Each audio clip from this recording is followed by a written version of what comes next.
Hello friend, কেমন আছো তোমরা? আমি তো খুব ভালো আছি। তোমরাও নিশ্চয়ই খুব ভালো আছো।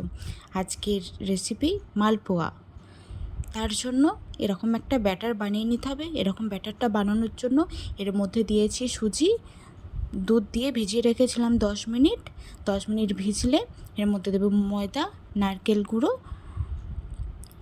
আর দেব মৌরি, চিনি, নুন আর অল্প পরিমাণের খাবার সোডা। অনেকক্ষণ ধরে ব্যাটারটা মাখতে হবে। যত তুমি মাখবে তত কিন্তু ফুলবে, ভাজার সময় তত নরম হবে খেতে, নরম আর টেস্টিও হবে খুব। যেরকম একটা ব্যাটার আমি বানিয়ে নিলাম। এবার একে একে ছাড়ার পালা। পুরোটা একটা একটা করে আমি ছেড়ে ভেজে নেব। দেখো ফুলতে শুরু করেছে সুন্দর।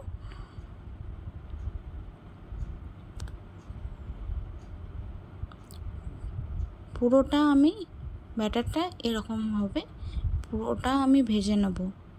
একটা একটা করে দিয়ে ভেজে নেব। ব্রাউন ব্রাউন কালার হলে আমি তখন তুলে নেব। যে আমার কমপ্লিট সবটা ভাজা। এবার খাওয়ার পালা। খুবই সুন্দর হয়েছিল খেতে, দারুণ টেস্টি হয়েছিল খেতে।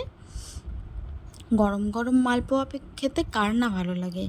কে কে খাবে তাড়াতাড়ি চলে এসো, আর কেমন হয়েছে জানাতে কেউ ভুলবে না।